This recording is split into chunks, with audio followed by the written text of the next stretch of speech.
شهر رمضان الذي أنزل فيه القرآن هدى للناس وبينات من الهدى والفرقان.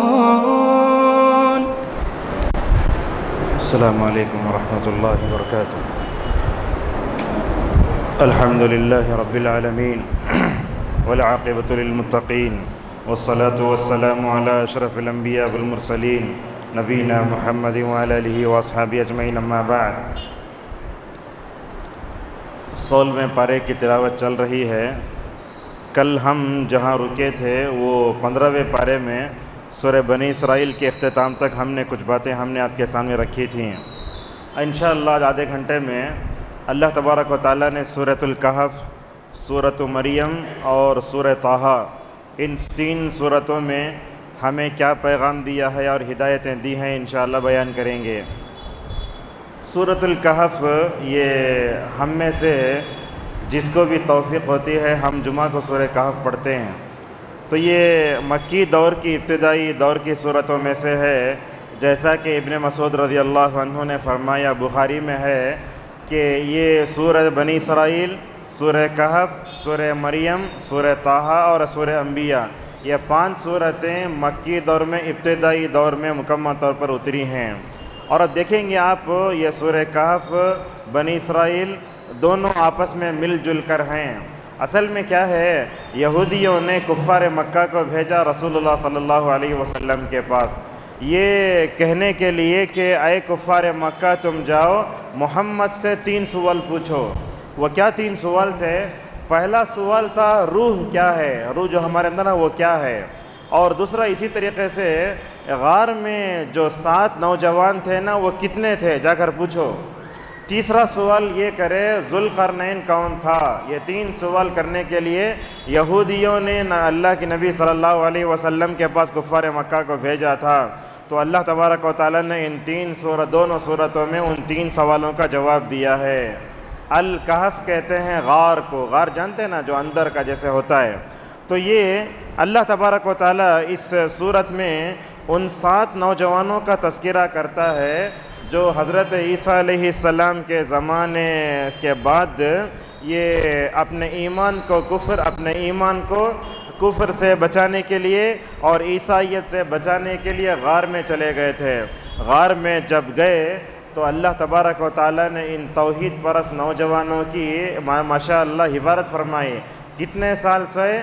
309 سال تک سوتے رہے.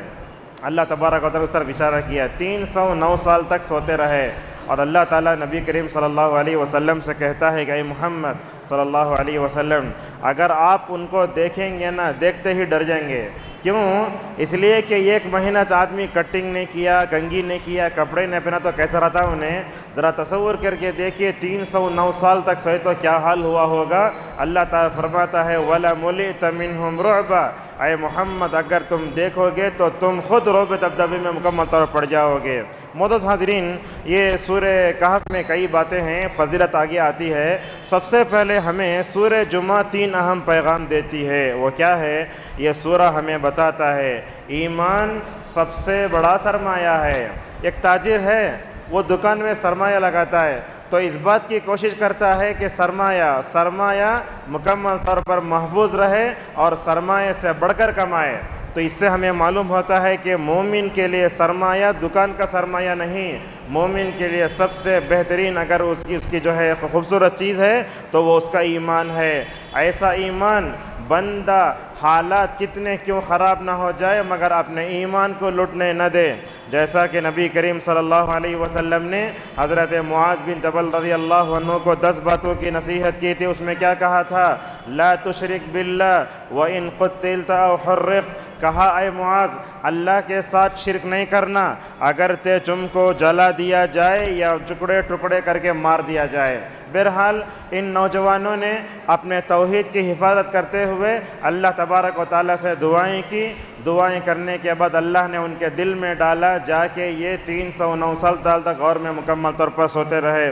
اسی طریقے سے یہ صورت ہمیں یہ پیغام بھی دیتی ہے خصوصاً یہ نوجوانوں سے، نوجوان طبقہ قوم کا بڑا قیمتی سرمایہ ہوتا ہے۔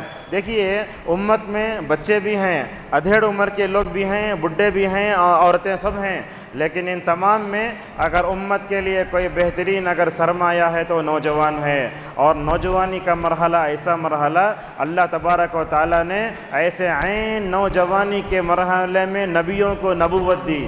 آپ دیکھ سکتے ہیں اللہ تعالیٰ نے 40 سال کے بعد ہی مکمل طور پر نبیوں کو جو ہے نبوت دی، جیسا کہ اللہ نے فرمایا وَلَمَّا بَلَغَ أَشُدَّهُ وَاسْتَوَىٰ آتَيْنَاهُ حُكْمًا وَعِلْمًا۔ اور آج آپ دیکھیے ہمارا جو دشمن ہے وہ امت مسلمہ میں دو لوگوں کو ٹارگٹ بناتا ہے، ایک نوجوانوں کو بگاڑنا، دوسرا عورتوں کو بگاڑنا۔ اور آج ہم دیکھتے ہیں کہ دشمنان اسلام ان کو بگاڑنے کے لیے جو پلاننگ کرے کامیاب بھی ہوگے، اور ہماری خواتین بھی، نوجوان نسل بھی اندھی بن کر دشمنان اسلام کے سازشوں کا شکار ہو کر تباہ و برباد ہو رہی ہے۔ اور اسی طریقے سے اس صورت کا ایک تیسرا بڑا پیغام یہ ہے، آپ عیسائیت کو ایک معمولی چیز نہ سمجھو۔ آج دیکھیے دنیا میں کرسچینٹی بڑھتی جا رہی ہے، ہر قریے میں دیکھیں گے آپ، قریے میں آبادی اچھی نہیں رہے تو بھی کم از کم ایک چرچ تو اچھا رہتا وہاں، اور جا کے لوگ کیا کر رہے ہیں، پیسے دے کر لوگوں کو عیسائی بنا رہے ہیں، اور تعلیم کے نام پر عیسائیت پھیل رہی ہے، چرچوں کے نام پر عیسائیت پھیل رہی ہے، اور ہسپتالوں کے نام پر جتنا عیسائیت پھیل رہی ہے، آپ دیکھیں گے مدر ٹریسا وغیرہ کی خدمات کو کیسا وہ انسانیت کی مسیحا بن کر مکمل طور پر جو ہے وہ کیا ہے خدمت کر رہی ہے۔ لیکن امت مسلمہ انسانیت کی خدمت میں پیچھے آئی، باطل لوگوں کو انسانیت کی خدمت کرنے کا موقع ملا، اس کا نتیجہ یہ ہوا ہم حق رکھ کر بھی پیچھے، وہ باطل رکھ کر بھی مکمل طور پر ہمارے سامنے چلے جا رہے ہیں۔ تو بڑھتی عیسائیت ہمارے لیے ایک چیلنج ہے، امت مسلمہ کبھی اس سے غافل نہ ہو۔ اسی لیے اللہ تعالیٰ نے سورہ مائدہ میں کیا کہا، یا ایھا الذین آمنوا لا تتخذوا اليہود والنصارى اولیاء۔ اور اللہ کے نبی صلی اللہ علیہ وسلم نے اپنے زندگی میں کیا کیا، عیسائیوں کو اپنے مسجد میں بلایا۔ یہاں ایک مسئلے کی وضاحت بھی ہم کر دیتے ہیں، مسجد میں کافر آ سکتا نہیں آ سکتا، یہ ایک اختلافی مسئلہ ہے۔ تو اس میں صحیح قول یہ ہے کافر مکے میں نہیں جا سکتا، اس کے علاوہ دنیا کی ہر مسجد میں وہ آ سکتا ہے۔ ہم آپ سے پوچھتے ہیں اگر کوئی بھی چیز خراب ہے تو الیکٹریشن آتا نہیں آتا، آپ لے کر آتے نا اسے، اگر کوئی چیز خراب ہوگی تو لے کر آتے، مگر مسئلہ جب ہدایت کا آتا ہے ہم ان کو پیچھے کر دیتے، لہذا ایسے نہیں ہونا چاہیے۔ اللہ کے نبی صلی اللہ علیہ وسلم نے 9 ہجری میں عیسائی وفد آیا تھا نجران کا، اللہ کے نبی صلی اللہ علیہ وسلم نے کئی مہینے تک ان کو اپنے مسجد میں رکوایا، مہمان نوازی کی، اسلام سمجھنے کا موقع دیا، مگر وہ سمجھے نہیں۔ اللہ کے نبی نے فرمایا چلو اب تم اور ہم ایک میدان میں جا کے تم ہمارے اوپر لعنت کرو، ہم تمہارے اوپر لعنت کرتے ہیں۔ وہ 80 لوگ آئے تھے، فادر قسم کے تھے، سردار قسم کے، عورتیں مرد بڑے بڑے لوگ آئے تھے۔ جب ان کو معلوم ہوا کہ اللہ کے نبی صلی اللہ علیہ وسلم ہمارے اوپر بددعا کریں گے، ہم بچیں گے نہیں، پورے بھاگ گئے۔ تو اللہ تعالیٰ ان کا تذکرہ فرماتا ہے سورہ آل عمران کے شروع میں، اور وہ تذکرہ کر کے بتاتا ہے کہ اے امت محمدیہ، جب تم دعوت کے میدان میں جاؤ گے تمہارے سامنے غیر مسلم بھی، کرسچن بھی رہیں گے، لہذا ان کو سمجھانا۔ اب بات اس وقت کی آتی ہے تو ہم اس بات کی بھی وضاحت کرنا آپ کے سامنے ضروری سمجھتے ہیں۔ دیکھیے عیسائیت کا مقابلہ کن کن علماء نے کیا، ذرا یہ بھی سن لیجئے۔ عیسائیت بڑھ رہی ہے اور کرسچینٹی بڑھ رہی ہے، اس کا مقابلہ کرنے کے لیے ماشاءاللہ کن کن علماء نے اس بارے میں کوشش کی، ذرا سن لیجئے۔ یہ عیسائیت کا مقابلہ کیا علامہ ابن تیمیہ رحمہ اللہ نے، جنہوں نے منہاج السنہ النبویہ، الجواب الصحیح لمن بدل دین المسیح ایسی کتابیں لکھ کر ڈٹ کر مقابلہ کیا۔ ابن تیمیہ رحمۃ اللہ علیہ کرسچنوں کا ڈٹ کر مقابلہ کرتے۔ اسی طریقے سے یہ کرسچنوں کا جن علماء نے مقابلہ کیا، ان علماء میں ثناء اللہ امرتسری رحمہ اللہ کا نام بھی آتا ہے، جو ہندوستان میں اہل حدیث کے ممتاز علماء میں سے تھے۔ ایک طرف انہوں نے قادیانیوں کا ڈٹ کر مقابلہ کیا، دوسری طرف عیسائیوں کا بھی ڈٹ کر مقابلہ کیا۔ اسی طریقے سے عیسائیت کے مقابلہ کرنے کی فہرست میں احمد دیدت کا نام بھی آتا ہے۔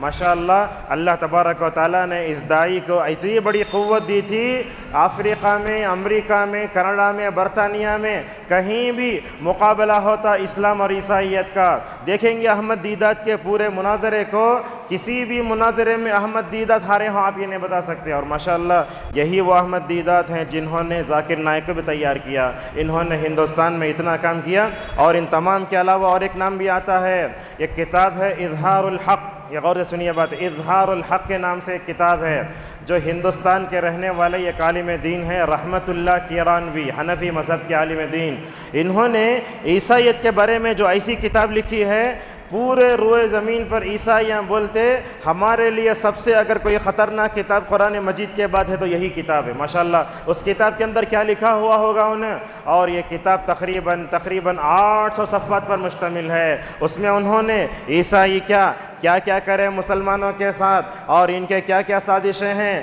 ہمیں بچنے کے لیے کیسے سمجھنا چاہیے، اور یہ کیسے بڑھتی ہے، پنپتی ہے، ترقی کرتی ہے، وہ ساری چیزیں بیان کر کے اسلام کو انہوں نے کیسے کھوکھلے کیا، وہ ساری چیزیں مکمل طور پر جو ہے اس میں ہیں۔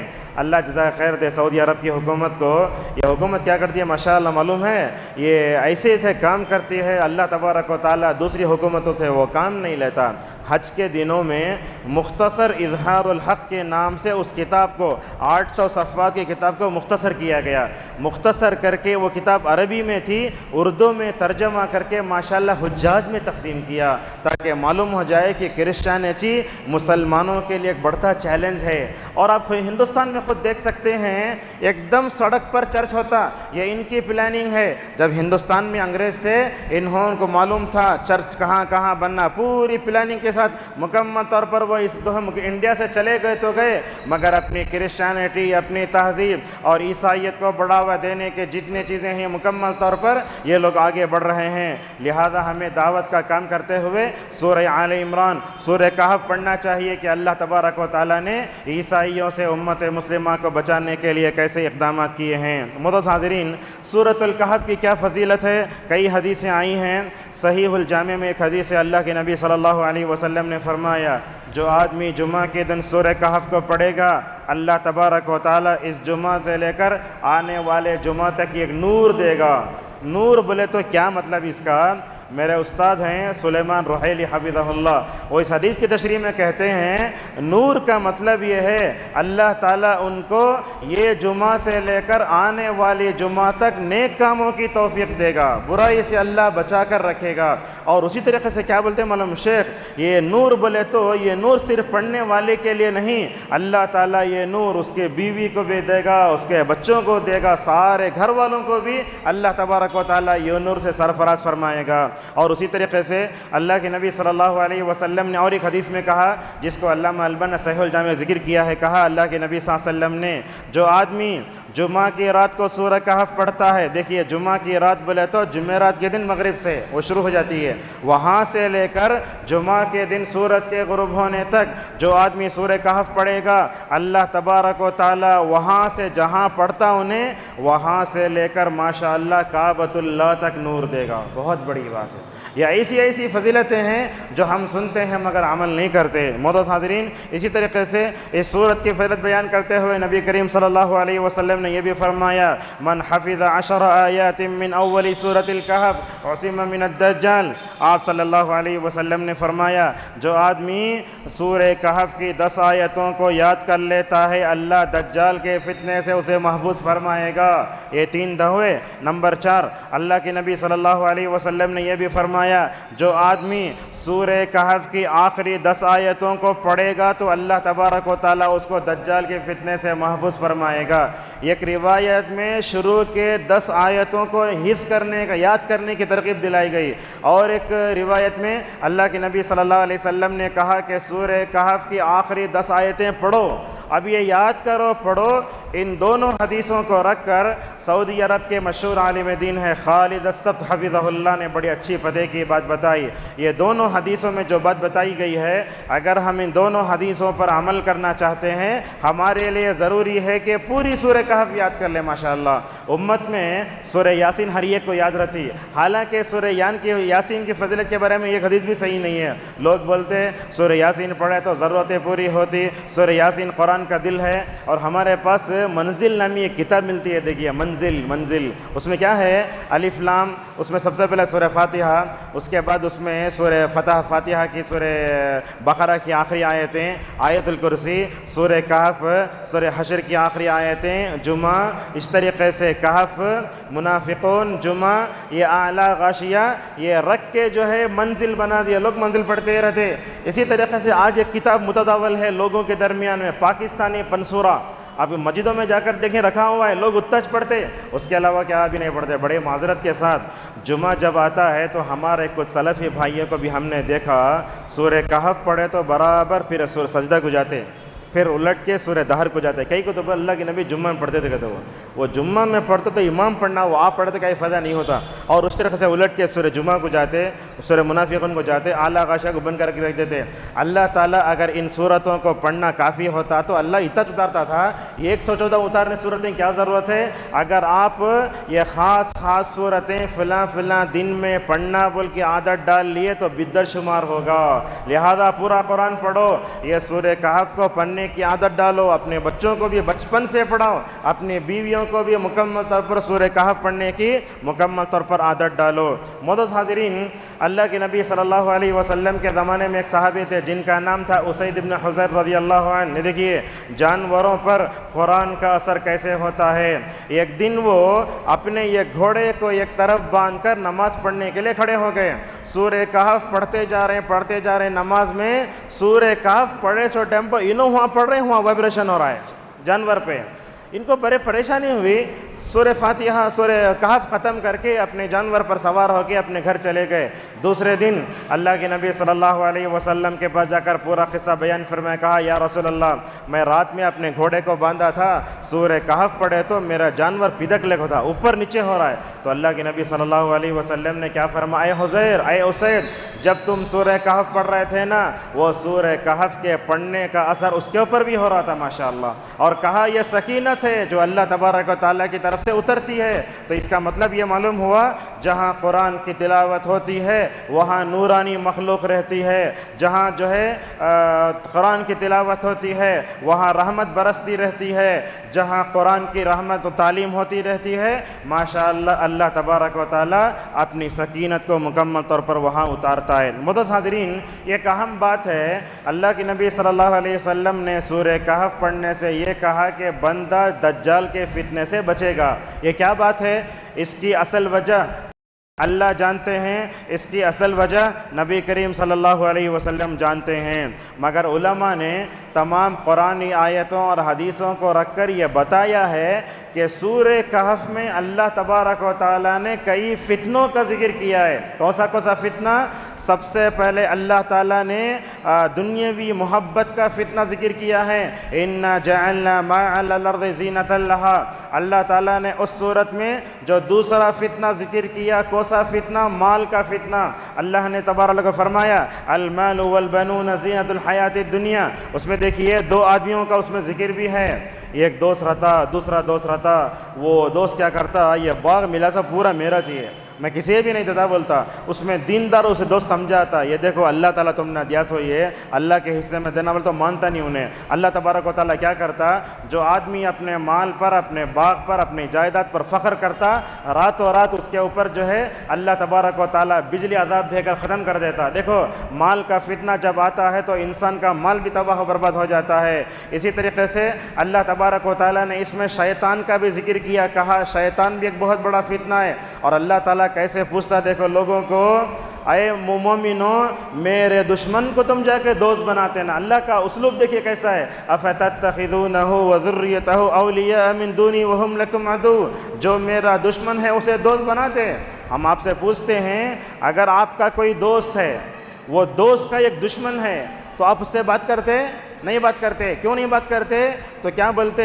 میرا دوست کا دشمن انہیں، اگر میں اس سے بات کر رہا تو میرا دوست میرا دشمن ہو جائے گا بولتے. تو اللہ تبارک و تعالیٰ نے جب دشمن بنایا اسے، اور علماء بولتے شیطان کو اللہ تبارک و تعالیٰ نے مومنین کی آزمائش کے لیے پیدا فرمایا. اور بعض علماء نے بتایا کہ یہ شیطان کو پیدا کرنے کی 13 حکمتیں ہیں، اس میں ایک حکمت یہ ہے کہ اللہ تعالیٰ نے آزمائش کے طور پر اس کو پیدا کیا ہے. معزز حاضرین، یہ شیطان کے فتنے کے بعد اللہ تعالیٰ نے دنیا میں محبت کے فتنے کے علاوہ اور ایک بھی اس میں ذکر کیا. کبھی کبھی علم انسان کے لیے فتنہ بنتا ہے. کیسے فتنہ بنتا ہے؟ کتنے لوگوں کو دیکھتے ہوں گے آپ، عالم رہ کر بھی تکبر ہے، سمجھ جاؤ اس کے پاس صحیح علم نہیں ہے. اور کبھی کبھی ایسے ہوتا ہے جیسا کہ اس میں خود اللہ نے ذکر کیا، حضرت موسیٰ علیہ السلام ایک دن کھڑے ہو کر اپنے قوم میں تقریر کر رہے ہیں، یہ بخاری کی روایت ہے.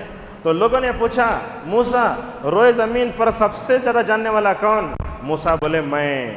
ایک اولو العزم پیغمبر، حالانکہ علم رہتا ہے نبیوں کے پاس، لیکن انہوں روئے زمین پر سب سے زیادہ جاننے والا میں بولنا اللہ کو زیادہ پسند نہیں ہے. اللہ تعالیٰ کیا بولا؟ موسیٰ علیہ السلام سے جاؤ، ہمارا ایک بندہ ہے وہ سمندر کے قریب رہتا، انہیں جہاں رہ جاتا وہاں سب ہریا ہو جاتا. وہ کیا ہے؟ نیک بندے کا نام خضر ہے. موسیٰ علیہ السلام نکلتے ہیں اپنے کس کے ساتھ؟ اپنے غلام کے ساتھ، اپنے غلام سے نکلتے ہیں، جاتے ہیں اور بولتے ہیں، اپنے ہاتھ میں ایک کیٹلی لے لیتے، اس میں مچھلی رہتی، بولتے یہ ہمارا جو ہے کھانا ہے. مچھلی کہاں غائب ہوتی ہے کہ خضر وہاں سے ملتے ہیں بولتے. موسیٰ علیہ السلام نکلتے، وہ مچھلی غائب ہو جاتی، لیکن وہ معلوم نہیں ہوتا یوشع بن نون کو مچھلی غائب ہوئی. کہاں مچھلی غائب ہوئی؟ بولے پیچھے جانا. فرتدا علی آثارہم مقتفا، پیچھے گئے پیچھے جا کر بولے یہاں.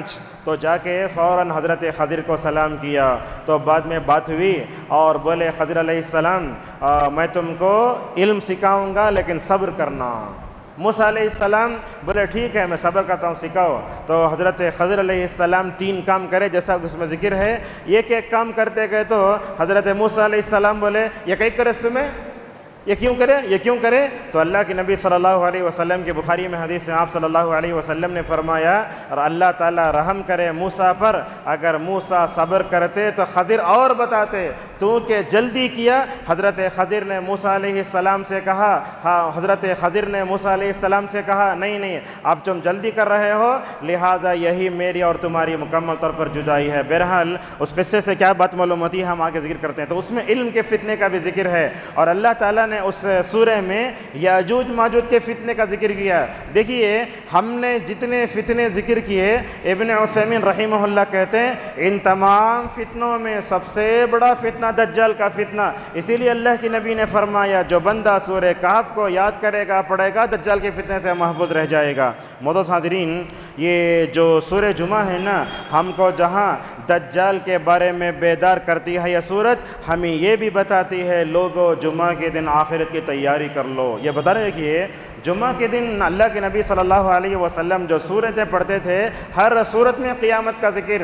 ہمارے پاس سجدہ نہیں کر تو لوگ پریشان ہوتے، لیکن یہ کبھی یہ نہیں سوچتے کہ جمعہ کے دن اللہ کے نبی صلی اللہ علیہ وسلم فجر کی پہلی رکعت میں جمعہ کے دن سورہ سجدہ، دوسرے رکعت میں سورہ دہر کیوں پڑھتے تھے. علامہ ابن کثیر رحمہ اللہ نے کہا اللہ کے نبی صلی اللہ علیہ وسلم جمعہ کے دن فجر کی پہلی رکعت میں سورہ سجدہ، دوسرے رکعت میں سورہ دہر پڑھ کر یہ بتاتے لوگوں قیامت کی تیاری کر لو.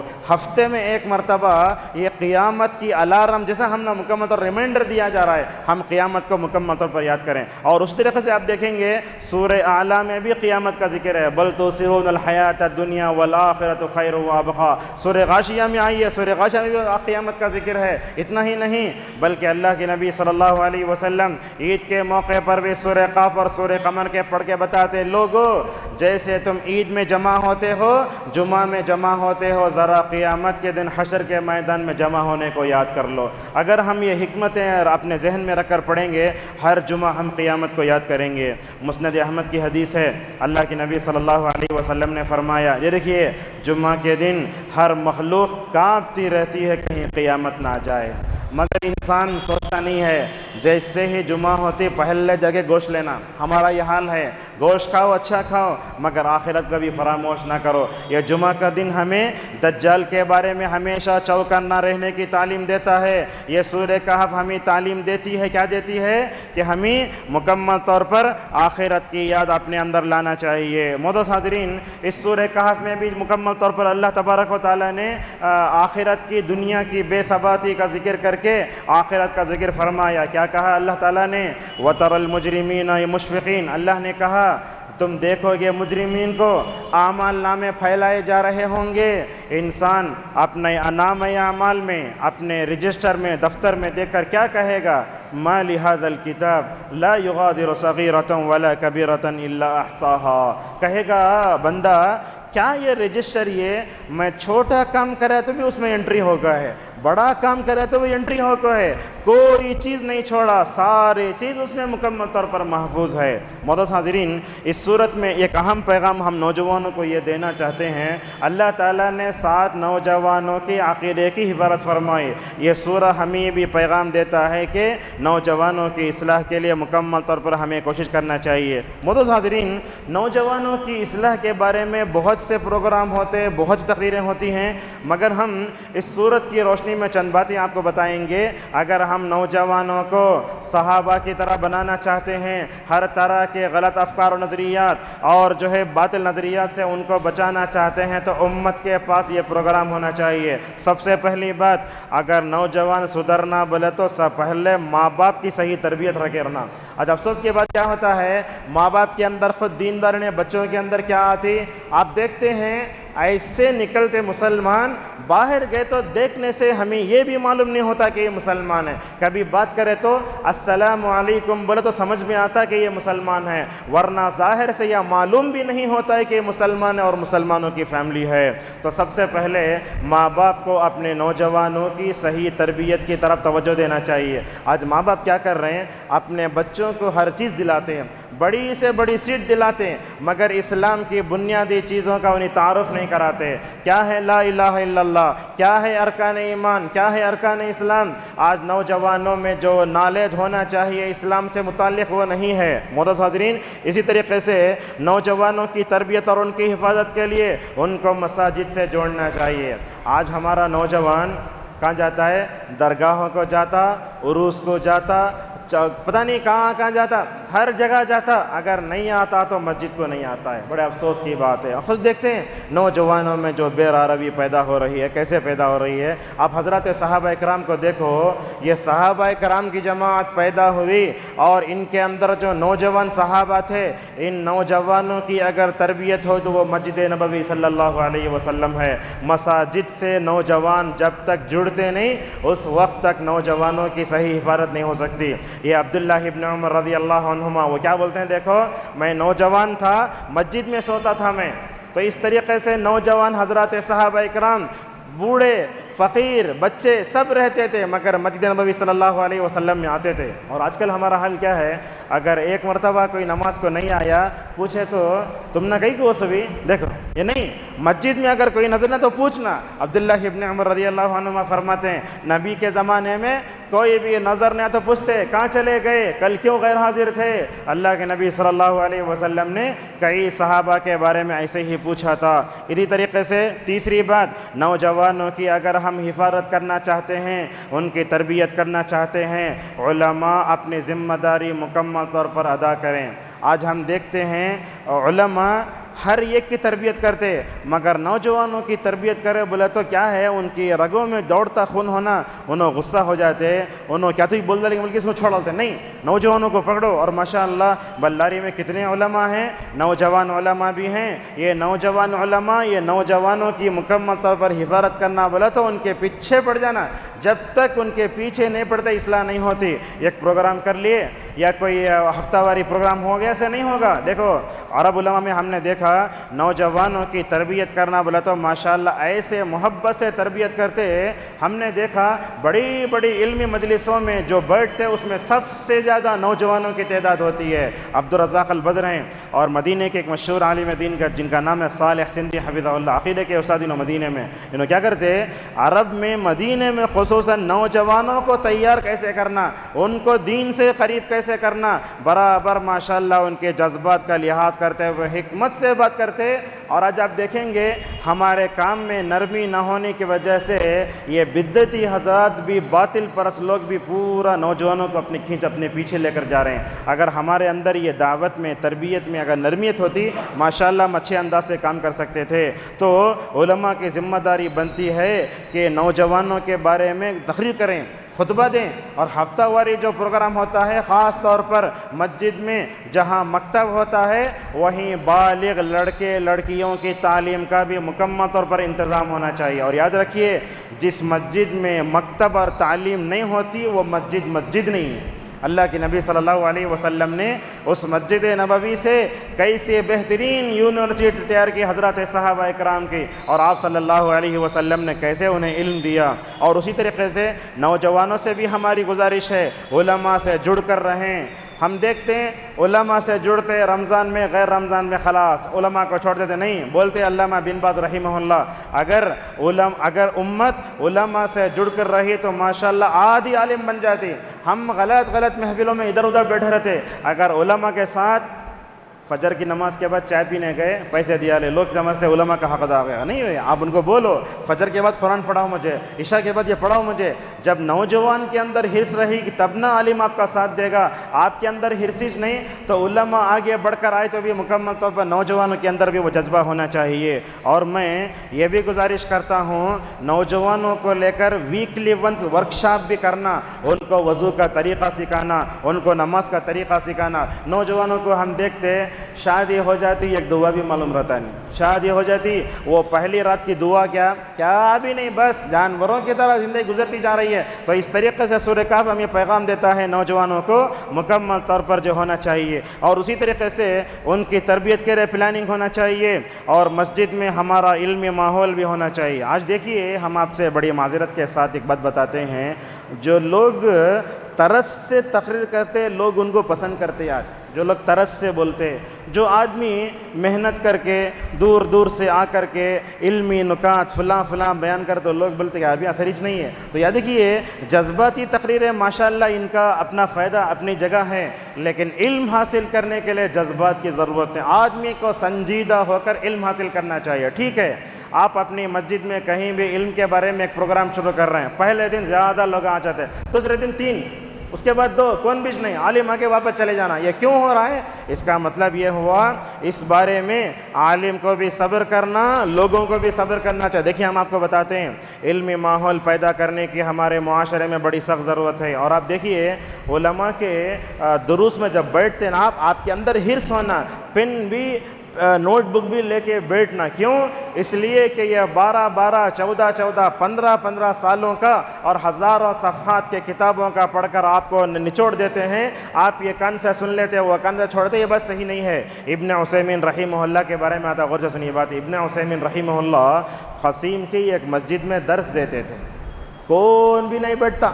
تو کیا کرتے معلوم ہی نو، یہ دیکھیے کیا کرتے ہیں نو، مؤذن کو بلاتے، مؤذن کو بلا کر 1 ریال دیتے، ادھر آؤ بیٹھو.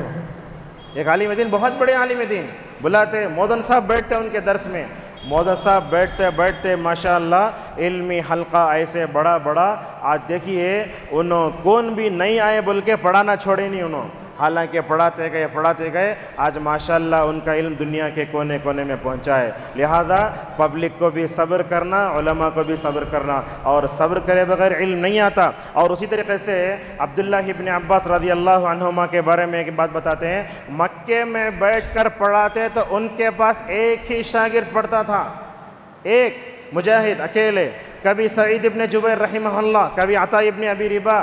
انہوں نے مجاہد رحمہ اللہ کو قرآن پڑھایا تو 3 مرتبہ پورے قرآن کی تفسیر پڑھائی.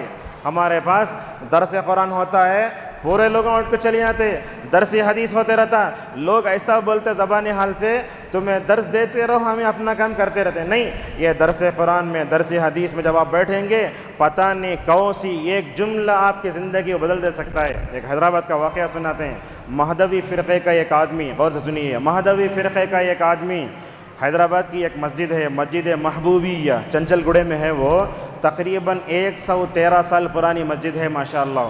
اس مسجد میں ایک عالم دین، ابھی ان کا انتقال ہوا تقریباً 2 سال پہلے، گزشتہ سال میں، صفی احمد مدنی رحمہ اللہ. وہ بولتے ہیں ایک دن میں اپنے مسجد میں بیٹھ کر درس دے رہا تھا.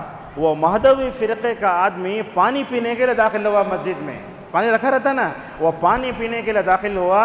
اور پانی پینے کے لیے داخل ہونا تھا، ماشاءاللہ صفی احمد مدنی رحمہ اللہ اس وقت توحید کے بارے میں سمجھا رہے تھے. وہ بات وہ کان میں پڑی، وہ پانی پینے کے لیے آنا ماشاءاللہ ان کے لیے توحید پرست بننے کا ذریعہ بن گیا.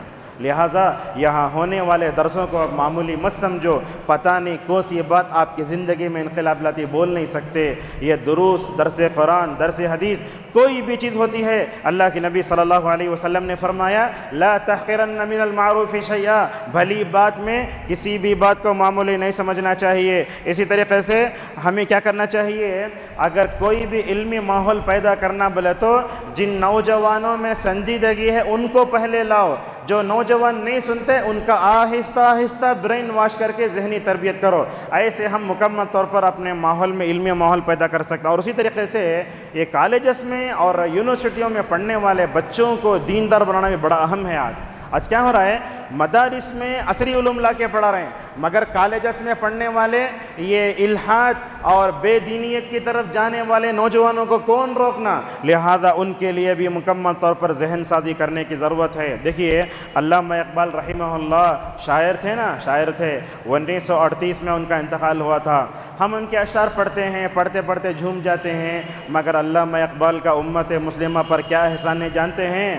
ایک ایسا مرحلہ امت مسلمہ کے لیے جبکہ ہندوستان، پاکستان، بنگلہ دیش سارے لوگ مغربی تہذیب، ویسٹرن کلچر کی طرف بھاگ رہے تھے، اسلامی تہذیب کو چھوڑ رہے تھے. علامہ اقبال رحمہ اللہ نے اشعار کے ذریعے ان کے ذہنوں کو للکارا، کہا لوگو اسلامی تہذیب جیسی پاکیزہ چیز رکھ کر کے مغربی تہذیب کی گندی چیزوں کی طرف بھاگتے ہو، تمہارے پر افسوس ہوتا ہے. ان کے اشعار پڑھ کر دیکھو، انہوں سمجھاتے اشعار کے ذریعے لوگو یہ مغربی تہذیب، ویسٹرن کلچر چمک دمک ہے یہ، مگر یہ گندے انڈے سے کم نہیں ہے. جیسا وہ کہتے ہیں، دیکھو یورپ کی غلامی پہ رضامند ہوا تو مجھ کو تو گلہ تجھ سے ہے، یورپ سے نہیں ہے. ماشاءاللہ اس وقت بڑے بڑے علماء تھے، ہم نام لینا نہیں چاہتے، ثناء اللہ امرتسری، ایسے بڑے بڑے علماء تھے جنہوں نے تحریروں کے ذریعے امت مسلمہ کے نوجوانوں کو مغرب کی اندھی تقلید سے مکمل طور پر بچایا. ماشاءاللہ اللہ سے دعا کیجئے کہ ہمارے ماضی میں جن علماء نے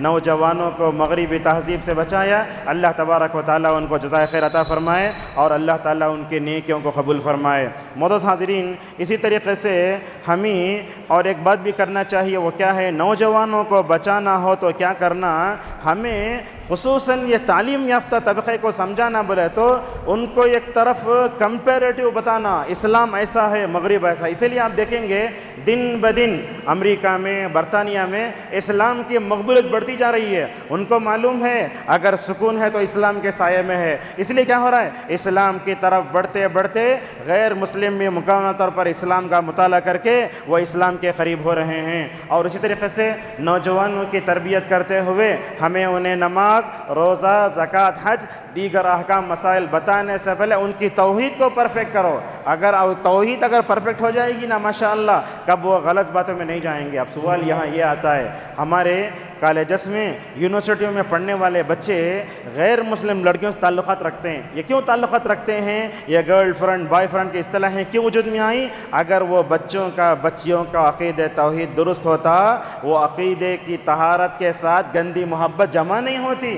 ہم نے ان کو عقید توحید صحیح نہیں دیا، جس کی وجہ سے وہ گندگی میں پڑ رہے ہیں. اور اسی طریقے سے ہمیں سیرت صحابہ بھی گھول کر پلانے کی ضرورت ہے. آج افسوس ہوتا ہے امت کے نوجوانوں کو خلفائے اربعہ کا نام بھی نہیں معلوم. جامعہ دارالسلام عمر آباد میں سمر اسلامی کیمپ ہوتا، وہ سمر اسلامی کیمپ جب ختم ہوتا تو اس میں امتحان ہوتا، وہ امتحان ہوا تو اس وقت میں ان سے پوچھا گیا تھا 4 خلفاء کے نام لکھا، تو نوجوان کیا لکھتا معلوم؟ ابو حنیفہ، شافعی، مالک، احمد۔ اب بتائیے اگر ابو بکر کا نام نہیں ہے تو نہیں مت و سیرت کیا معلوم ہوگی؟ لہذا جیسے اسلاف بولتے کان السلف يعلمون اولادهم حب ابی بکر کما يعلمونهم وصول من القرآن۔ امام مالک رحمہ اللہ کیا بولتے؟ ہمارے اسلاف اپنے بچوں کو ابو بکر و عمر کی محبت ویسے گھول کے پلاتے تھے جیسے قرآن کی محبت سکھاتے تھے۔ اپنے بچوں کو بچیوں کو سامنے بٹھا کر کے سیرت صحابہ مکمل طور پر سکھاؤ۔ اور اسی طریقے سے ایک بات بھی ہم آپ کے سامنے بتاتے ہیں، ایک ہمارا تجربہ بھی ہے، کیا کرنا چاہیے؟ یہ صحابہ کی سیرت، صحابیت کی سیرت کے متعلق اچھی کتابیں ملتی ہیں، بہت لکھا علماء نے۔ اسحاق بٹھی اہل حدیث علماء میں بڑی اچھی ہیں، انہوں نے صحابہ صحابیت کے بارے میں بڑی کتابیں لکھی ہیں۔ کیا کرنا معلوم ہے؟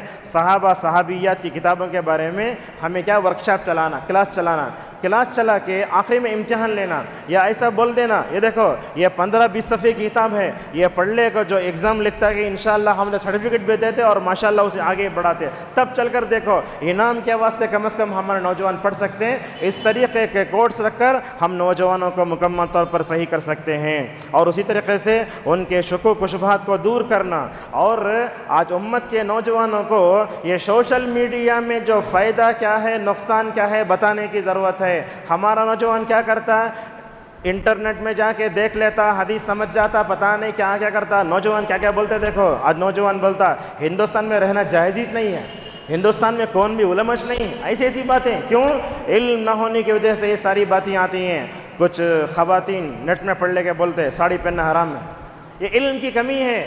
جب علم آئے گا ساری ہی رشد و ہدایت آئے گی، جب علم نہیں آئے گا تو آج کیا ہو رہے؟ ہمارے امت کے نوجوان لڑکے لڑکیاں سوشل میڈیا میں جاتے اور پورے علمی نقصانات سے مکمل طور فائدہ اٹھاتے۔ اور اسی طریقے سے ہمیں اپنے نوجوانوں میں صبر میں اخلاق پیدا کرنا، اور بار بار اپنے نوجوانوں کو بتانا چاہیے ہمارے صحابہ اکرام دین کے لیے کیا کیا قربانی کرے، مکمل بتانا۔ اور ایک بات بھی ہے، ہمیں نوجوانوں کی تربیت کرتے ہوئے ان کے حق میں کبھی دعا بھی کرنا چاہیے، یہ بہت اہم بات ہے۔ یہ آپ دیکھیں گے عرب وغیرہ میں جب قنوت وتر کی دعا ہوتی تو اس میں بولتے اللہم احفظ شبابنا و شباب المسلمین، عورتوں کے لیے، بچوں کو فتنوں سے بچنے کے لیے، نوجوانوں کے لیے خاص طور پر دعا کرتے رہنا۔ اب میں سمجھتا ہوں اگر ہر ماں باپ اپنے بچوں کے لیے دعا کرے تو ماشاءاللہ پورا معاشرہ سدھر جاتا ہے، لیکن ہم دعا نہیں کرتے، بات پہ گالی، بات پہ ان پہ کرتے ہیں۔ اور اسی طریقے سے آج کے درس کی اور ایک اہم چیز بتا کر کے اپنے درس کو آگے بڑھاتے ہیں۔ اللہ تبارک و تعالیٰ نے سورہ بنی اسرائیل میں شیطان کا ذکر کیا، اور اس طریقے سے یہاں ابراہیم کی دعوت آئی تو وہاں بھی شیطان کا تذکرہ کیا، اور اللہ تبارک و تعالیٰ نے سورہ طٰہٰ میں بھی مکمل طور پر شیطان کا ذکر کیا ہے۔ تو ہم آپ کو شیطان سے اپنے آپ کو کیسے بچانا، اور خود رمضان میں اللہ تبارک و تعالیٰ شیطان کو بیڑیاں پہنا دیتا ہے تو ہم سدھر کے رہتے ہیں، رمضان ختم ہوتے ہی ہم شیطان بن جاتے ہیں۔ لہذا شیطان سے بچنے کے لیے ہمیں کیا کرنا چاہیے؟ 12-13 چیزیں میں نے لکھی ہیں، انشاءاللہ وہ آپ کے سامنے رکھتے ہیں۔ سب سے پہلی بات ہے شیطان کو اپنا دوست نہ سمجھو، بلکہ وہ تمہارا کھلا دشمن ہے۔ رات میں 12 بجے اٹھ کو پوچھتے بولنا شیطان میرا دشمن ہے۔ اگر آپ شیطان کو دوست بنائیں رحمان آپ سے ناراض ہو جاتا۔ اللہ تبارک و تعالیٰ نے فرمایا افتتخذونہ وذریتہ اولیاء من دونی وہم لکم عدو، اور اللہ تبارک و تعالیٰ سورہ فاطر میں پوچھتا ہے شیطان کو اپنا دشمن سمجھو، اور اللہ یہ بولتا ہے سورہ یاسین میں میری بات مانو، شیطان کی عبادت مت کرو۔ تو شیطان ہمارا دشمن ہے۔ شیطان نے آدم کو نہیں چھوڑا، شیطان نے ابراہیم کو نہیں چھوڑا، ہم کو کیسے چھوڑ سکتا ہے؟ کیسے نہیں چھوڑا؟ آدم کو وہ درخت کا پھل کھاؤ بول کو ابھارا، اور حضرت ابراہیم علیہ السلام اپنے بیٹے کو ذبح کرنے کے لیے میدان مینا میں لے جا رہے ہیں، یہ واقعہ پڑھے ہوں گے، مینا میں لے جا رہے ہیں، کھڑ کے انگلی کرتا بیچ میں۔ آپ جہاں کنکری مارتے نا جمرات کو، وہ مقامات ہیں جہاں ابراہیم نے بسم اللہ کہہ کر کنکری ماری تھی۔ ایک مرتبہ مارے، پلٹ کو واپس گیا، تھوڑا آگے رہے، پھر آ کر بولا شیطان یہ بچہ بڑے نخرے کے بعد پیدا ہوا، ادھر ذبح کرنے جا رہے ہیں، وہاں پھر کھڑے ہو کر بسم اللہ بول کر پھر کنکری مارے، پھر آگے بڑھے، پھر تو یہ کیا معلوم ہوتا ہے؟ جمرات کی رمی کرنا یہ عبادت تو ہے، مگر ضیاء الرحمن اعظمی رحمہ اللہ ان احادیث کو الجامع الکامل میں صحیح قرار دیتے ہوئے کہتے ہیں یہ کنکری مارنے سے شیطان کی دشمنی کی تجدید ہوتی ہے۔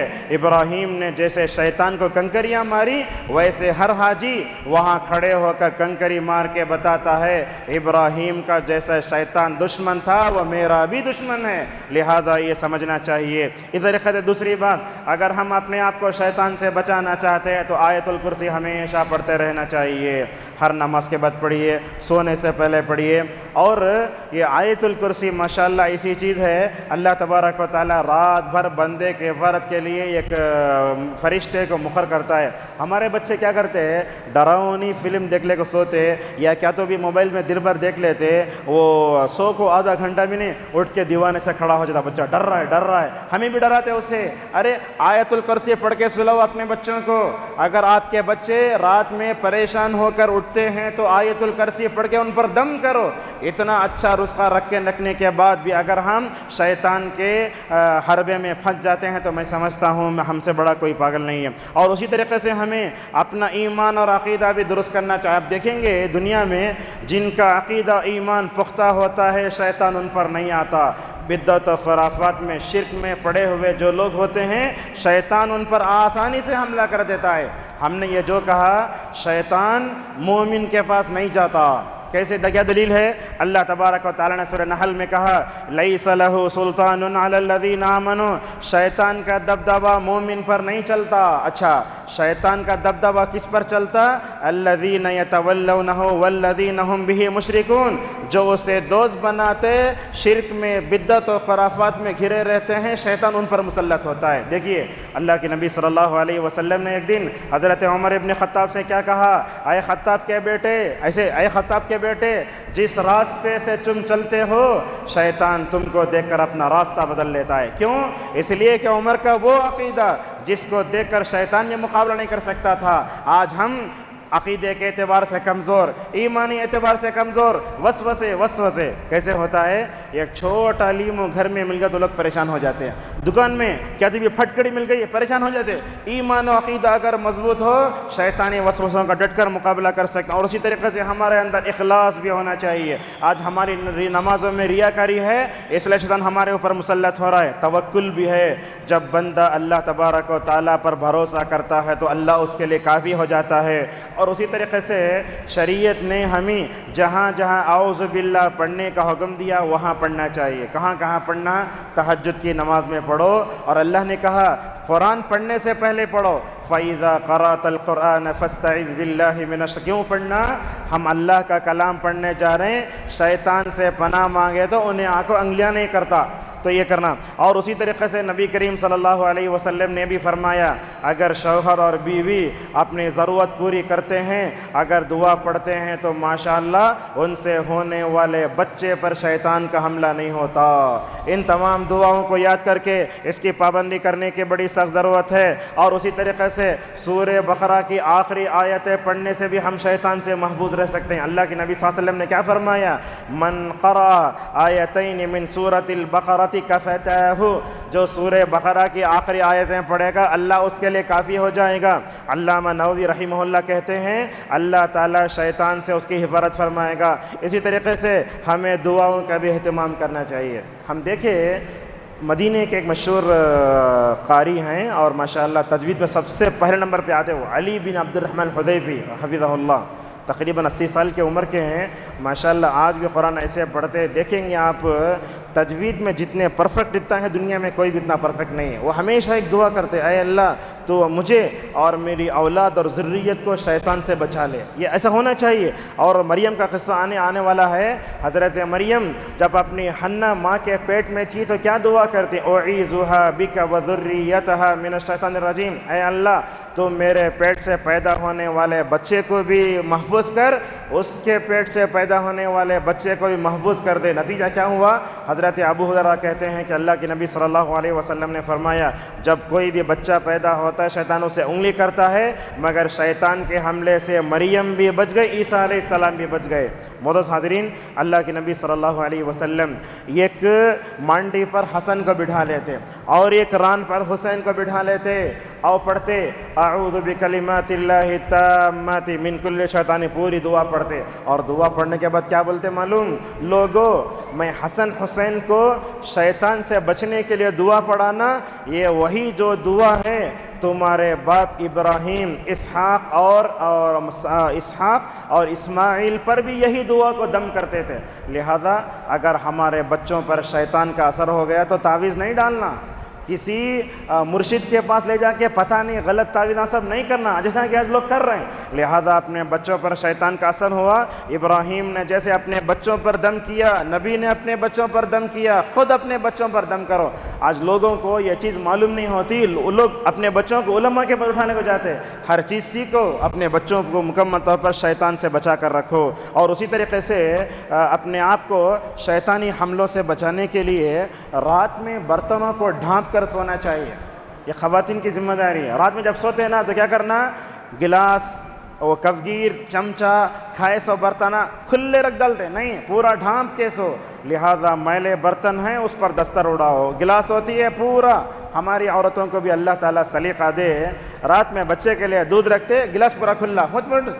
ابن القیم رحمہ اللہ بولتے سال بھر میں ایک مرتبہ بیماری اللہ اتارتا، وہ بیماری کبھی بھی کہیں بھی جا سکتی، لہذا یہ پورے آداب غیر مسلموں کے پاس چلے گئے اور امت مسلمہ بد سلیقے کا شکار ہو گئے۔ لہذا رات میں برتنوں کو ڈھانپ کر، اور آپ صلی اللہ علیہ وسلم نے بھی فرمایا آگ کو بجھا کر سو۔ یہ آگ کو بجھا کر سو بولے تو آج کے زمانے میں یہ بول سکتے سلنڈر آف کر کے سونا، اور بعض مرتبہ ایسا ہوتا مچھر زیادہ آئے تو لوگ بتی جلاتے، وہ بتی بچھٹ میں لگتی جل کو مر گئے، ایسے بھی ہوتا ہے، ایسے کئی واقعات پیش آئے۔ لہذا یہ شیطان کیا کرتا ہے، اگر آپ ایسے ہی آگ چھوڑ کے سوئے، یہ آگ آپ کی ہلاکت کا ذریعہ بن سکتی ہے۔ اور اسی طریقے سے اپنے آپ کو شیطان سے بچانے کے لیے بچوں کو مغرب کے وقت بلا لینا۔ ہمارے بچے کیا کرتے رہتے ہیں، مغرب کی حضرت کھیلتے رہتے ہیں۔ کیسا ہوتا وہ؟ آدھا گھنٹہ پونے گھنٹے کے وقت رہتا ہوں، مغرب کی اذان ہوئی، کھڑکیاں بند کرو، بچوں کو بلا لو اندر۔ اگر نہیں بلائیں گے کیا ہوگا؟ آپ کے بچوں پر شیطان کا اثر ہوگا۔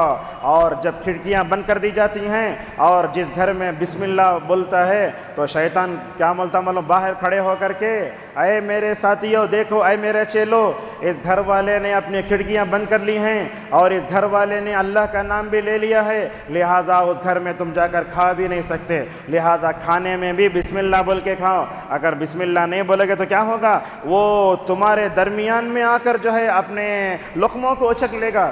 آج ہم لوگ بولتے کھائے تو پیٹش نہیں بھرا، بولتے اس کی دو وجوہات ہیں۔ ایک وجہ تو یہ کہ ہم اکیلے اکیلے کھاتے، ایسا نہیں کھانا، سب مل کر کھاؤ، برکت ہوتی ہے۔ اور اس طریقے سے بسم اللہ بول کے کھانا چاہیے۔ اگر تم بسم اللہ بولو گے تو کیا ہوگا؟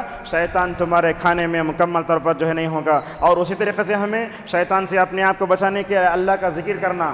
اللہ کا ذکر جہاں نہیں ہوتا وہاں شیطان آ جاتا ہے۔ فرمایا سورہ زخرف میں وَمَن يَعْشُ عَن ذِكْرِ الرَّحْمَنِ نُقَيِّضْ لَهُ شَيْطَانًا فَهُوَ لَهُ قَرِينٌ۔ یہاں خواتین بھی ہیں، یہ بولتے ہیں اہم بات کیا ہے؟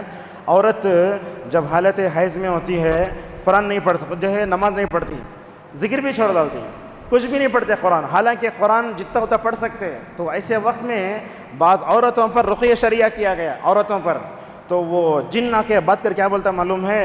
انہیں جب گندی رہتی ہے، حیض کے دنوں میں رہتی ہے، قرآن بھی پڑھتی نہیں، انہیں اللہ کا ذکر بھی نہیں کرتی، اسی لیے میں اللہ کی طرف سے اس پر مسلط ہوا ہوں۔ لہذا معلوم ہوا عورت جب ان حالت میں رہتی ہے نماز معاف ہے، اللہ کا ذکر کرتے رہنا۔ عائشہ رضی اللہ عنہ کے بارے میں آتا ہے حیض میں رہ کر بھی اپنے چار پائے پر لیٹ کر قرآن کی تلاوت کیا کرتی ہے، اور ذکر کرنے کے لیے وضو کی ضرورت نہیں ہے۔ لہٰذا اگر آپ ان دنوں سے گزرتی ہیں اللہ کا ذکر کرو، اور ساتھ میں نماز جو مکمل طور پر اللہ کا ذکر کرتے رہو اور قرآن جتنا یاد پڑھتے رہو۔ اسی طریقے سے اپنے آپ کو شیطان سے بچانے کے لیے نوافل کا اہتمام کرنا ہے۔ اور اسی طریقے سے ہمیں اور ایک بات بھی ہے، اللہ تبارک و تعالیٰ یہ بات بھی بتاتا ہے کہ سورۃ البقرہ جس گھر میں پڑھی جاتی ہے شیطان اس سے مکمل طور پر نکل جاتا ہے۔ معزز حاضرین، اللہ تبارک و تعالیٰ نے اس میں یہ بھی بتایا یاجوج ماجوج کون تھے، یہ بات بھی اللہ نے بتائی۔ یاجوج ماجوج کون ہیں، اس کے بارے میں علماء کہتے ہیں کہ یہ آدم کے بیٹے ہیں، اللہ نے ان کو پیدا کیا، وہ دیوار چاٹ رہے تھے، وہ دنیا میں آ جائیں گے بول کے اللہ تعالیٰ ذوالقرنین بادشاہ کو پیدا کیا اور بولا ذوالقرنین بادشاہ کو تمہیں دیوار بناؤ۔ وہ چین کی دیوار نہیں، وہ دیوار کہاں ہے نہیں معلوم، وہ ایک دیوار بنائے ایسی مضبوط تانبا سب ڈال کے ماشاءاللہ ایک دیوار بنائے۔ وہ دیوار رہنے کی وجہ سے ہم یاجوج ماجوج کے فتنے سے ہم محفوظ ہیں۔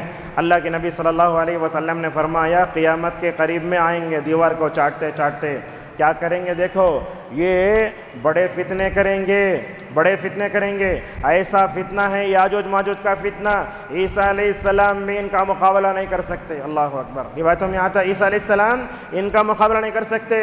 اللہ تعالیٰ عیسیٰ سے بولے گا جب یاجوج ماجوج دنیا میں ہوں گے، اے عیسیٰ تم ان کا مقابلہ نہیں کر سکتے تو میرے بندوں کو کوہ طور پر لے کر چلے جاؤ۔ ایسے ہی مسند احمد کی روایت میں آیا، کیا کریں گے یاجوج ماجوج آ کر کے، بہت خطرناک کریں گے، قتل کریں گے، تیر ماریں گے آسمان کو، اللہ تبارک و تعالیٰ ان تیروں کو خون لگا کے بھیجے گا۔ کیا بولیں گے معلوم، ہمیں زمین میں فساد مچا کے ہوگا، آسمان میں اگر ہم مار رہے ہیں تو آسمان کے لوگوں کو بھی مار ڈال رہے ہیں۔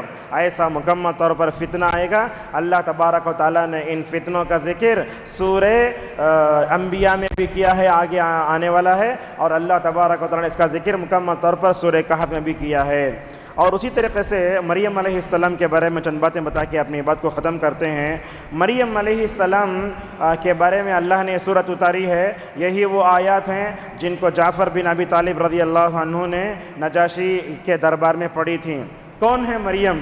دیکھیے پورے قرآن میں کسی عورت کا نام نہیں آیا سوائے مریم کے، کوئی نام نہیں ہے، نبی کے بیوی کا نام بھی نہیں۔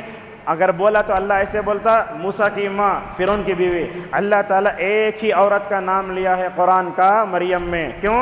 اس لیے کہ وہ ایک سردار اور سردار کی بیٹی تھیں، اور اللہ تبارک و تعالیٰ نے دنیا میں جن خاندانوں کو چنا ان خاندان میں مریم بھی تھیں۔ معزز حاضرین، اللہ تبارک و تعالیٰ نے مریم کو پیدا فرمایا۔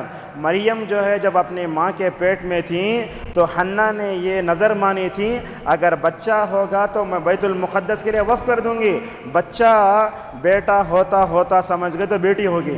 لیکن ایسے وقت میں انہوں نے اللہ کے بارے میں نازیبا جملہ نہیں کہا واللہ اعلم بما وضعت۔ دیکھو جب مریم پیدا ہو گئی نا، ایسی نیک بچی یہ، ان کی تربیت کے لیے لوگ جو ہے لڑ لیتے تھے، میں اللہ نے کیا کہا، دیکھو ایک نہر بہہ رہی ہے، اس میں جا کر پورے پین نہ ڈالنا، پین جس کا قلم رکے گا وہی مریم کی تربیت کرے گا۔ گئے سب بھی اپنے اپنے قلم ڈالے، اس میں پین ڈالے، تو کیا ہوا ماشاءاللہ حضرت زکریا کا قلم رک گیا۔ حضرت زکریا کون؟ یہی وہ حضرت زکریا ہیں جو مریم کے خالو، انکل بولتے نا، وہ مریم کے خالو لگتے ہیں۔ لہذا حضرت زکریا نے اپنی سالی کی بیٹی ہوتی ہے زکریا، مریم کی بہترین تربیت کی، اور تربیت کے لیے چنا بھی تو کون سا؟ بیت المقدس کا محراب جو ہوتا ہے ممبر، وہاں مکمل طور پر چنا۔ اللہ تبارک و تعالیٰ نے بڑی برکت دی مریم علیہ السلام کی زندگی میں۔ یہ مریم بڑی نیک عورت تھیں، اور ان کی تربیت میں ان کے نیک ماں باپ کا بہت بڑا کردار ہوتا ہے۔ یہاں خواتین سے ہم گزارش کریں گے، اگر آپ اپنے بچوں کو نیک بنانا چاہتے ہیں تو ماں باپ کو سب سے پہلے نیک بننا، ورنہ تو کوئی چیز بھی ایسے ہی بچوں کو نیک نہیں بنا دیتی۔ اسی طریقے سے اللہ تبارک و تعالیٰ نے مریم کو اور ان کے بیٹوں کو دنیا میں نشانی بنا دیا۔ کیسے؟ عام طور پر کیا ہوتا، شادی ہونے کے بعد بچے ہوتے، مگر اللہ تبارک و تعالیٰ نے حضرت مریم کو بغیر شوہر کے بچہ دیا ہے۔ جب حالت حمل میں آئیں تو لوگ کیا کی باتیں کرے مریم علیہ السلام کے بارے میں، کیا بولے تمہارے باپ بھی زانی نہیں، فلاں بھی زانی نہیں، کیا کی بولے۔ اللہ تعالیٰ نے مریم سے کہا خاموش ہو جاؤ، کیا ابھی باتش نہیں کرنا۔ بچہ پیدا ہوا، بچہ کہاں ہے؟ گہوارے میں ہے، بات کرنا ہے، بولے دیکھو گہوارے میں بچہ بات کرتا، بولتے 3 بچے گہوارے میں بات کرے تھے، اس میں حضرت عیسیٰ علیہ السلام بھی ہیں۔ کیا بول رہے معلوم؟ میں اللہ کا بندہ ہوں، اللہ تعالیٰ مجھے کتاب بھی دے گا، مجھے نبی بھی بنائے گا، مجھے اپنے والدہ کے حسن سلوک کرنے کا حکم دیا ہے، مجھے نماز پڑھنے کی وصیت کی ہے، زکوٰۃ دینے کی وصیت کی ہے۔ یہ بچپن میں مکمل طور پر باتیں کر رہی ہیں۔ معزز حاضرین، حضرت مریم علیہ السلام دنیا کی باکمال باکمال خواتین میں ان کا شمار ہوتا ہے، بڑی پاک دامن اللہ تعالیٰ سے ڈرنے والی۔ جب حضرت جبرائیل علیہ السلام، اور سنیے، جب جبرائیل علیہ السلام ان کے قریب آئے تو مریم کیا کی سمجھ گئیں، کون کی مرد میرے قریب آ گیا ہے؟ تو کیا بولے، رحمان کا واسطہ دیتا ہوں، ذرا دور چلے جاؤ، دور چلے جاؤ۔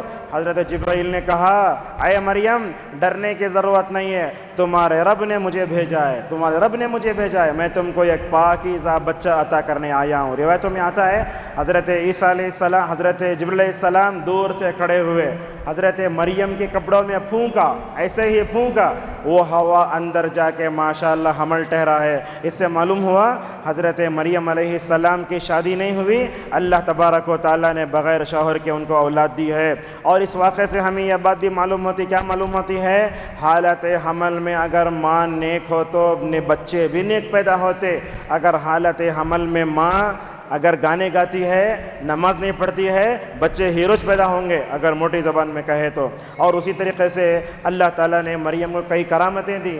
کیا ہے، زکریا علیہ السلام بیت المقدس کے محراب میں جا کے پوچھتے، مریم کہاں سے آ گیا ہے، کیسے، بغیر سیزن کے۔ اگر میں مثال دوں آپ کے، گرمی کے زمانے میں سیتاپھل اور سردی اور بارش کے زمانے میں آم، یہ پوچھے کہاں سے آئے، بولے اللہ تعالیٰ دیا مجھے۔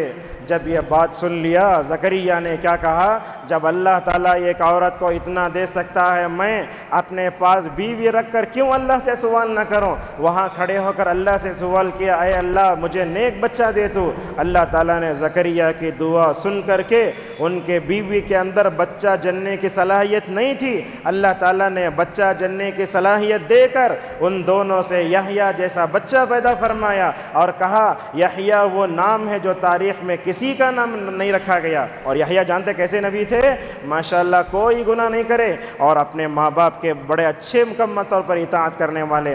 حضرت مریم علیہ السلام کی زندگی سے ہمیں عورتوں کے لیے کیا پیغام ملتا ہے وہی بتا دیتے ہیں۔ یاد رکھیے خواتین، جب آپ قرآن پڑھتے ہیں مریم کا قصہ ضرور پڑھو۔ دوسری بات یہ ہے، مریم کی طرح پاک باز بنو، اپنی شرمگاہ کی، اپنی زبان کی مکمل طور پر نگاہوں کی حفاظت کرو۔ اور اسی طریقے سے مریم کی زندگی میں امت کی خواتین کے لیے ایک سبق یہ بھی ملتا ہے، اولاد کے بارے میں پریشان نہیں ہونا چاہیے۔ ایک بات آپ کو بتاتے ہیں، شادی ہونے کے بعد اگر بچے ہونے میں دیری ہوگی تو لوگ کیا کرتے ہیں، ادھر ادھر باتیں کرتے ہیں، ٹیسٹ کراؤ کہتے ہیں، کیا بھی ٹیسٹ کرانا نہیں، توبہ استغفار کرنا، اللہ پہ بھروسہ کرنا۔ ایسا کرے تو کیا ہوتا، وہ میاں بیوی کو آپس میں ایک دوسرے کے اوپر بھروسہ اٹھ جاتا، کون نہ کر رہے معلوم ہوتا نہیں، وہ ڈی این اے کرو، یہ کرو وہ کرو، لوگ پتہ نہیں کیا کیا باتیں کرنا شروع کرتے ہیں۔ اور کچھ لوگوں کو ہم دیکھتے ہیں شادی ہوتے ہی ہنی مون کے طور پر اجمیر کو جاتے یا بندہ نواز کی خبر پر جاتے، کیا بولتے، بچے کے لیے دعا کر کے آتے، کہتے ہیں اور اللہ تعالیٰ بھی آزماتا ہے، جاگ کو آتے ہی بچہ ہوتا اللہ تعالیٰ آزماتا ہے، اس سے انہیں وہ ولی سے قریب ہوتا کہ میرے سے قریب ہوتا کہ اللہ تبارک و تعالیٰ دیکھتا ہے۔ لہذا اولاد نہ ہو تو پریشان نہیں ہونا چاہیے، اور اسی طریقے سے اپنے بچوں کو بچانے کے لیے ماں باپ کو دعا بھی کرنا چاہیے شیطان سے۔ اور اسی طریقے سے اس صورت سے یہ بات بھی ہمیں معلوم ہوتی ہے کہ ماں کا الگ، بچہ الگ ہے، بچی الگ ہے، ہمیں دونوں کو ایک ہی تربیت کرتے، جیسے بچے کو ہمیں ڈانٹتے بچی کو سے ڈانٹتے ہیں۔ دیکھو حضرت حنا کے پیٹ میں انہیں مرد بچہ ہے سمجھ لے کو تھے انہوں، لیکن پیدا ہوئی کیا، لڑکی، لیکن حنا نے لڑکی کی جیسی تربیت کرنی تھی ویسی تربیت کی، اور حنا مریم کے پیٹ میں لڑکا پیدا ہوا تو مریم نے بھی اس لڑکی کے اچھے پیدا کی۔ تو لہذا کیا معلوم ہوا، لڑکے کی تربیت کا طریقہ الگ ہوتا ہے، لڑکی کی تربیت کا طریقہ الگ ہوتا ہے۔ اگر آپ لڑکے کو جیسے سخت انداز میں اگر پیش آتے نا، ویسے لڑکی کو پیش آئے تو ایک کچ بات میں رو لیتی اور الگ جگہ بیٹھتی انہیں، جسے جو ہمارے گھروں میں مکمل طور نظر آتا ہے۔ اور اسی طریقے سے بچوں کو نیک بنانے میں ماں کا بڑا کردار ہونا چاہیے، اور خصوصاً شادی کرتے وقت دیندار اگر لڑکی کو اگر آپ منتخب کرتے ہیں تو دنیا اور آخرت میں کامیاب ہو سکتے ہیں۔ اور اسی طریقے سے مریم کے قصے میں اور ایک بات ملتی ہے، ماں کا مقام و مرتبہ کیا ہوتا ہے۔ باپ تو ماشاءاللہ اس کا درجہ ہے، لیکن باپ کے مقابلے میں ماں کا درجہ بہت ہے۔ کیسے ہے، اللہ کے نبی صلی اللہ علیہ وسلم کے پاس ایک آدمی آئے، پوچھنے لگے یا رسول اللہ میری حسن سلوک کا کون زیادہ مستحق ہے؟ اللہ کے نبی نے فرمایا تمہاری ماں، دوسرے نمبر پر پھر تمہاری ماں، تیسرے نمبر پر تھی ہماری ماں، چوتھے نمبر پر بولے تمہارے باپ۔ کیوں اللہ کی نبی نے 3 مرتبہ ماں کا ذکر فرمایا؟ اہل علم لکھتے ہیں 3 مرتبہ یہ ماں کہنے کا مطلب یہ ہے یہ ماں 3 اسٹیجز سے گزرتی ہے، وہ 3 مراحل کو رکھ کر نبی کریم صلی اللہ علیہ وسلم نے تذکرہ فرمایا۔ کیا کیا ہوتا ہے دیکھو، سب سے پہلے حمل کا مرحلہ، یہ کوئی معمولی مرحلہ نہیں ہوتا، ماں اپنی جان کو داؤ پر لگا کے ایک بچے کو جنم دیتی ہے، اسی لیے اللہ نے کیا کہا، وہنن علی وہن، کمزور ہوتی ایک بچے کو جنم دیتی ہے۔ اور اسی طریقے سے دوسرا مرحلہ کیا، بچے کو دودھ پلانے کا مرحلہ، یہ بھی کوئی معمولی مرحلہ نہیں، جیسے جیسے بچہ دودھ پیتا جاتا ہے ماں کمزور ہوتی جاتی ہے، یہ دوسرا مرحلہ۔ تیسرا مرحلہ دیکھو، اس بچے کی نگہداشت کے لیے، نگرانی کے لیے وہ ویسے اپنے سینے سے لگا لیتی ہے جیسے کوئی جانور اپنے بچے کو اپنے سینے سے لگا لیتا ہے۔ اللہ کے نبی صلی اللہ علیہ وسلم نے حمل کی مدت کو بھی ذہن میں رکھا، رضاعت کی مدت کو بھی ذہن میں رکھا، اور اس کی پرورش کے لیے ماں جو تڑپتی ہے پرندے کی طرح، ان 3 مراحل کو رکھ کر نبی کریم صلی اللہ علیہ وسلم نے فرمایا تمہاری ماں کی زیادہ مستحق ہیں تمہارے حسن سلوک کے۔ اس لیے حسن بصری رحمہ اللہ کہا کرتے تھے باپ کا درجہ بھی بہت ہے مگر ماں کو دیکھنا بڑا اہم ہوتا ہے، اور علماء یہ بھی بولتے اگر دونوں مل کے بلائے تو ماں کے پاس پہلے جانا انسان، اس لیے کہ ماں کا درجہ بہت بڑا ہوتا ہے۔ انشاءاللہ سورہ طٰہٰ کے تفسیر ہے ہم کل آپ کے سامنے رکھیں گے۔ آج کے درس میں جو صحیح باتیں آئی ہیں اللہ تبارک و تعالیٰ ان سب پر ہمیں عمل کرنے توفیق عطا فرمائے۔ اللہ تعالیٰ ہم سب کو اپنے بچوں کی صحیح تربیت کرنے اور ان کو شیطان سے بچانے کی توفیق عطا فرمائے۔ اللہ تعالیٰ امت مسلمہ کی عورتوں کو مریم کو آئیڈیل بنا کر زندگی گزارنے کی توفیق عطا فرمائے۔ اللہ تعالیٰ امت کے نوجوانوں کی اصلاح فرمائے، اور ہم نے جو پروگرام دیے انشاءاللہ سب سے پہلے مجھے اور آپ تمام لوگوں کو ان پر عمل پیرا ہونے توفیق عطا فرمائے۔ وآخر دعوانا الحمدللہ رب العالمین۔